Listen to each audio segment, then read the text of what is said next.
മലപ്പുറം എളങ്കൂരിൽ യുവതിയെ ഭർതൃവീട്ടിൽ മരിച്ച നിലയിൽ കണ്ടെത്തിയതിൽ ഭർത്താവിനെതിരെ യുവതിയുടെ കുടുംബം. വിഷ്ണുജയെ സൗന്ദര്യമില്ലെന്ന് പറഞ്ഞ് ഭർത്താവ് അവഹേളിച്ചെന്ന് കുടുംബം. സ്ത്രീധനത്തിന്റെ പേരിലും പീഡിപ്പിച്ചു. ജോലിയില്ലെന്ന് പറഞ്ഞ് വിഷ്ണുജയെ സമ്മർദ്ദത്തിലാക്കിയെന്നും അച്ഛൻ വാസുദേവൻ പറഞ്ഞു. കഴിഞ്ഞ വ്യാഴാഴ്ചയാണ് ഭർതൃവീട്ടിൽ വിഷ്ണുജയെ മരിച്ച നിലയിൽ കണ്ടെത്തിയത്. ഭർത്താവ് പ്രഭിനെ പോലീസ് കസ്റ്റഡിയിലെടുത്തു. ജോലിയില്ല. അപ്പൊ കല്യാണം കഴിഞ്ഞ് ഒരാഴ്ച കഴിഞ്ഞപ്പോ തന്നെ ഇപ്പം പറയുന്നത് ജോലി കണ്ടിട്ട് എന്റെ ഒപ്പം വരണ്ടോ, ഇജ് സ്വന്തമായിട്ടൊരു ജോലി വാങ്ങിക്കോന്ന്.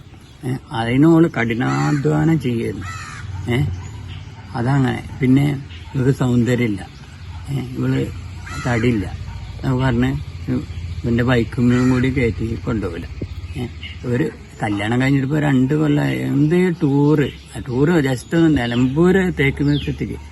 അതുവരെ എന്റെ കുട്ടികാരനെ വേറെയുള്ള കുട്ടികളെ ഫോട്ടോ ഒക്കെ കാണുമ്പോ സങ്കടമാണ് കുട്ടിക്ക്.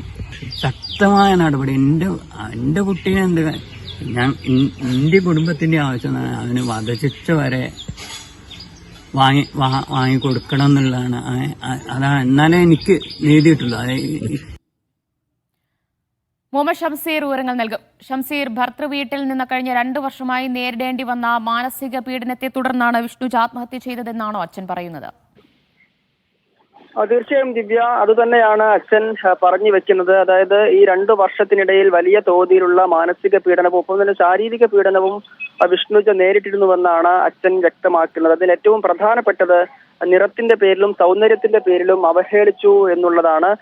സൗന്ദര്യം കുറവാണ് എന്ന് പറഞ്ഞ് അവഹേളിക്കുകയും കൂടെ കൊണ്ടുപോകാൻ ബൈക്കിൽ ഉൾപ്പെടെ കയറ്റി കൂടെ കൊണ്ടുപോകാൻ തയ്യാറാകാത്ത നിലയിലേക്ക് വരെ ആ കാര്യങ്ങൾ കൊണ്ടുചെന്നെത്തി എന്നുകൂടി ഈ അച്ഛൻ വ്യക്തമാക്കുന്നുണ്ട്. മാത്രമല്ല, സ്ത്രീധനം കുറവായി എന്നതിന്റെ പേരിൽ, സ്ത്രീധനം കൊടുത്തത് കുറവായി എന്നതിന്റെ പേരിലും വലിയ തോതിൽ പീഡനം നേരിട്ടു എന്നുകൂടി അച്ഛൻ ആരോപിക്കുകയാണ്. മറ്റൊന്ന്, ജോലിയില്ല എന്ന് പറഞ്ഞും നിരന്തരം ആക്ഷേപം ചൊരിഞ്ഞു. മാനസികമായി ഇതിന്റെ പേരിൽ സമ്മർദ്ദത്തിലാക്കിക്കൊണ്ടിരുന്നു നിരന്തരം എന്നുകൂടി അച്ഛൻ വാസുദേവൻ ആരോപിക്കുന്നുണ്ട്. ജോലി ഇല്ല, തന്റെ ജോലിയും വരുമാനവും മാത്രം കണ്ട് കൂടെ കഴിയാമെന്ന് കരുതേണ്ട എന്ന തരത്തിലൊക്കെയുള്ള പ്രതികരണങ്ങൾ നിരന്തരം ഈ ഭർത്താവ് പ്രഭിന്റെ ഭാഗത്തിരുന്നുണ്ടായി എന്നാണ് ഇപ്പോൾ ഈ പരാതിയിൽ പ്രധാനമായും ഉന്നയിക്കുന്നത്. അപ്പോൾ ആ തരത്തിലൊക്കെയുള്ള മാനസിക സമ്മർദ്ദങ്ങൾ താങ്ങ വയ്യാതെയാണ് വിഷ്ണുജ കഴിഞ്ഞ വ്യാഴാഴ്ച ആത്മഹത്യ ചെയ്തത് എന്ന് കുടുംബം ഇപ്പോൾ ആരോപിക്കുകയാണ്. ഈ സംഭവത്തിൽ ഇപ്പോൾ പ്രഭിനെ പോലീസ് കസ്റ്റഡിയിൽ എടുത്തിട്ടുണ്ട്. മഞ്ചേരി പോലീസാണ് നേരത്തെ അസ്വാഭാവിക മരണത്തിന് കേസെടുത്തിരുന്നത്. ഇപ്പോൾ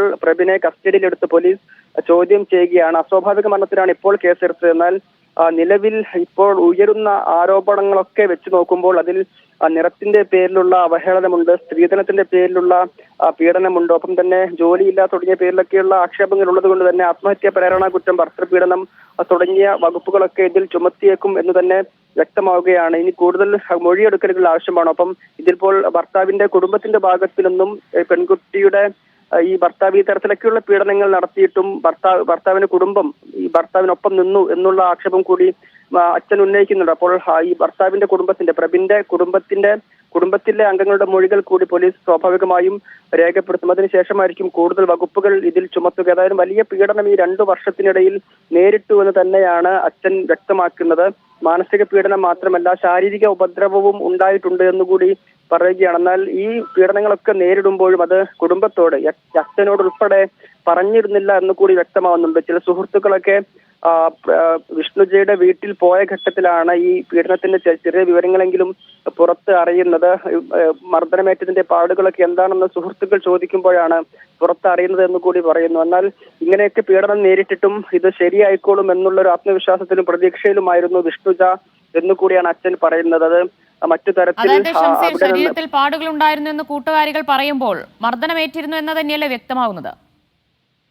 തീർച്ചയായും ഭർത്താവിന്റെ ഭാഗത്ത് നിന്ന് മാനസിക പീഡനം മാത്രമല്ല ശാരീരിക ഉപദ്രവവും ഉണ്ടായിട്ടുണ്ടെന്ന് തന്നെയാണ് ഇതിലൂടെ മനസ്സിലാക്കേണ്ടത്. അതിനെ സാധൂകരിക്കുന്ന കാര്യങ്ങളാണ് സുഹൃത്തുക്കളും ഈ കുടുംബത്തെ അറിയിക്കുന്നത്. അപ്പോൾ സുഹൃത്തുക്കളുടെ മൊഴി ഉൾപ്പെടെ പോലീസ് ഇനി രേഖപ്പെടുത്തും. അങ്ങനെ സുഹൃത്തുക്കൾ കൂടി ആ തരത്തിലുള്ള മൊഴി നൽകുകയാണെങ്കിൽ കൂടുതൽ കടുത്ത വകുപ്പുകൾ ഇതിൽ ചുമത്തുമെന്നാണ് വ്യക്തമാക്കുന്നത്. അപ്പോൾ 2 വർഷം ഈ തരത്തിൽ 2023 മെയ് മാസത്തിലാണ് പ്രബീനും വിഷ്ണുജയും തമ്മിൽ വിവാഹം കഴിയുന്നത്. അതിനുശേഷം നിരന്തരം ഈ തരത്തിലുള്ള ആക്ഷേപങ്ങളും മാനസിക സമ്മർദ്ദവും പീഡനവും വിഷ്ണുജ നേരിട്ടുകൊണ്ടിരുന്നു എന്ന് തന്നെയാണ് ഈ ആക്ഷേപങ്ങളിലൂടെ, ഈ ഇപ്പോൾ അച്ഛൻ ഉന്നയിക്കുന്ന ആരോപണങ്ങളിൽ നമുക്ക് വ്യക്തമാക്കുന്ന കാര്യം.